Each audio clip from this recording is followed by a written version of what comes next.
Shalom. First and foremost, I like to give all glory, honor, and praises to Yahweh, Bahashem, Yahweh Shai. Double honors to the apostle elders, a great millstone who rule well. And salutations to all you brothers out there pushing this word in love, truth, sincerity, and humility. Once again, it's the brother Shati from the Chicago camp coming back to you with what I hope is another quick and edifying sit down. And I saw this video on TikTok, and as you can see, the captions speak for themselves. It says, in the next financial collapse. Because when did we have the last one? Last big financial shakeup. All right, around 08, 09 with the housing market. Okay, that completely turned things upside down.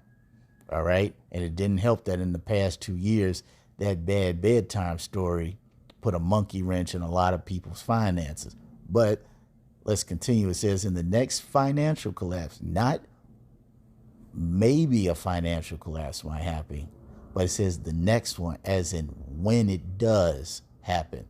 Okay, banks are planning to steal your money through bail-ins to stay solvent. Let's let this video play. Planning on taking all of your money to pay off their debts. I mean, it's a little bit conflicted, right? I mean, it's important that people understand they can be bailed in, but you don't want a huge run on the institution. But they're going to be. That's the FDIC currently has less than $200 billion in assets to insure over $9 trillion. That's just 1.3%. They know that a system collapse is coming, and they are already planning for bail-ins. As trust begins to fail, the people will begin to withdraw their funds, which will only guarantee a banking collapse. This is known as a bank run.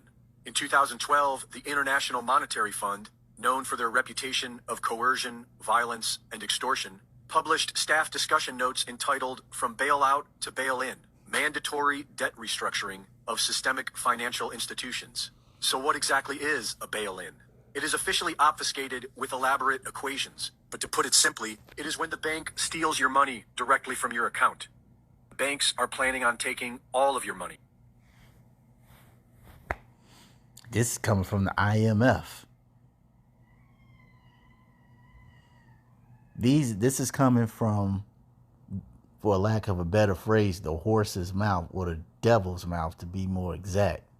This man is telling everybody in the entire world, we are going to take every single last drop of money that you all have in your bank accounts. And see, a lot of people don't think that this is going to happen, but how quickly do people forget what happened over in Greece when they did the bail-ins there? All those people were running to those ATMs, running to the banks were closed, ATMs weren't working, or they wasn't giving out any money. All right, you had folks running wild in the streets. Folks were looting and rioting and robbing and just destroying things because they could not get their money.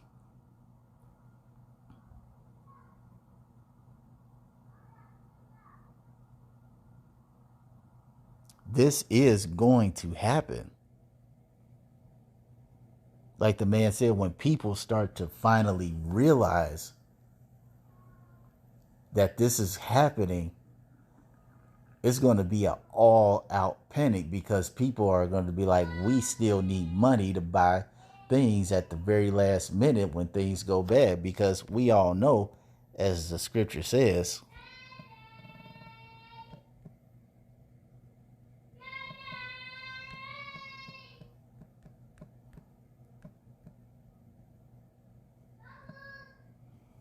let me put it on pause and find it real quick. I found it. It says, a feast is made for laughter, and wine maketh merry, but money answereth all things. Because you need money for everything. You got to pay your mortgage, you got to pay your car note, you got to get clothes, you got to get water, you got to get food, tuition, rent, dental care, so on and so forth. I mean, you need money for everything. But when they do these bail-ins,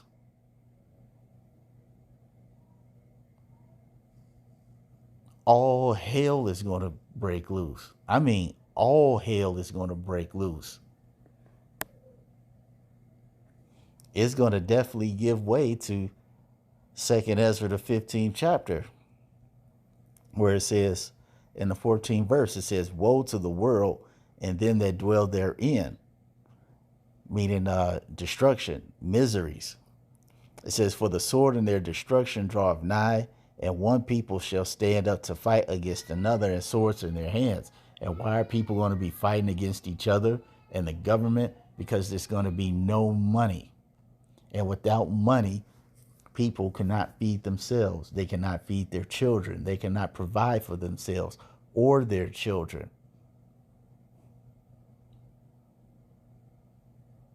Okay, and when resources are scarce in a situation where they can't have access to them, and you have an abundance of people who need those resources, it's about to revert back to Darwinism real quick. And it says, "For there shall be sedition, violent uprising among men, and invading one another." Why? Because folks will not have access to water and food. Folks can go a while with wearing the same clothes. Hell, folks might even go homeless. But water and food?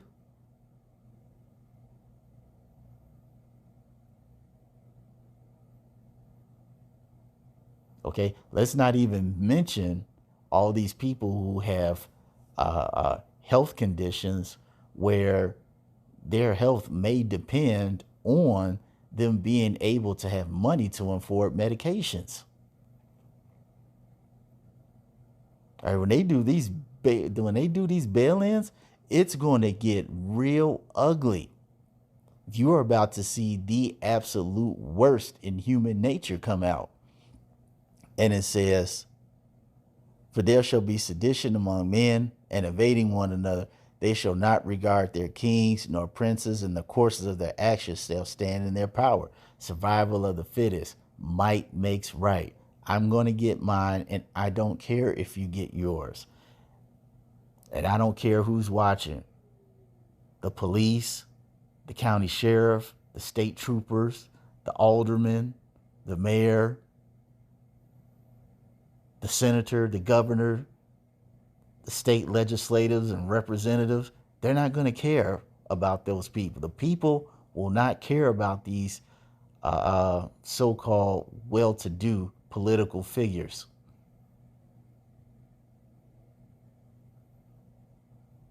Because their life will be hanging in despair.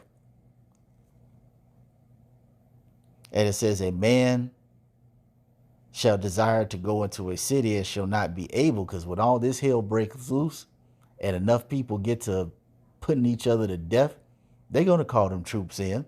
And it says, "Because of their pride, the city shall be troubled." And what's the pride of this city?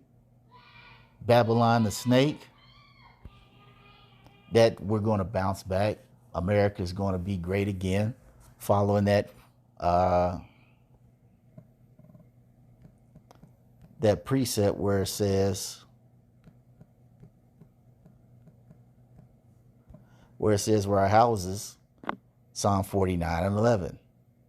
It says, "Their inward thought is that their houses shall continue forever, and their dwelling places to all generations. They call their lands after their own names." That's that pride that this country has. Everybody thinks that America is the best country in the world, and that we're just going through a rough spot, and things will bounce back, and this country will be greater than it was before. Okay, and we have military might.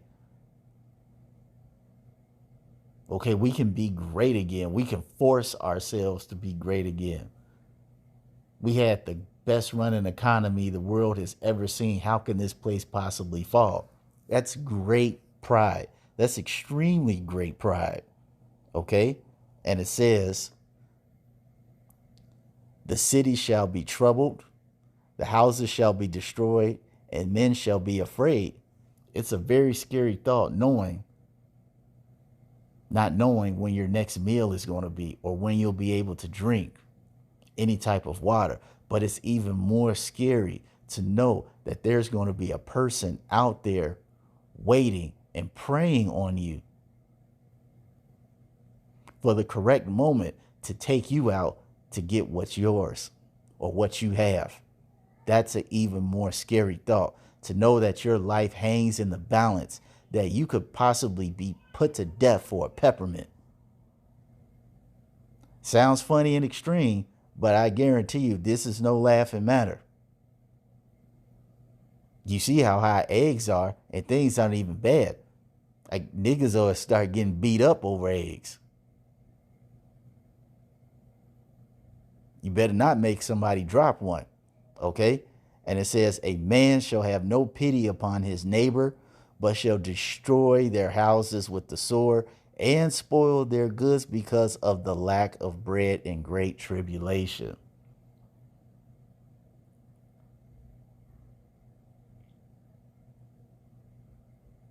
You see, Americans have gotten so comfortable being able to have a good economy and an abundance of so much money that now we're in a situation where the normal way of doing things is obsolete.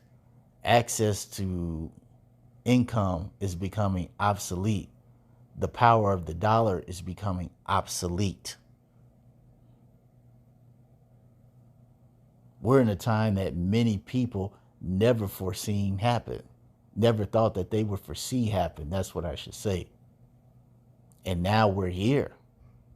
And these people at the top, the upper echelon, not your president, not your vice president, not even the Speaker of the House, unelected officials that sit on the highest of political seats, far above the president, are letting you know that the day is going to come, and a lot of them been saying 2023 is probably going to be that year, that they're going to take your money. Okay, and when all hell breaks loose, when enough people have gotten deleted, when enough people have starved to death and become diseased and everything else under the sun, see, that's when they're going to roll out, oh, we got a solution for you. Here you go. Central bank digital currencies. We done saved the day. Because that's what it's all about. These bail-ins are merely another avenue to pave the way for people to open themselves up and be more susceptible and accept a digital system that will fully enslave them in every way, shape, or fashion. That is the ultimate goal. Because when that system gets offered to people and they accept it, guess what's happening right behind that? The G5480. So that's all I want to say on this. I hope you all were edified. Till the next time, we're going to say shalom.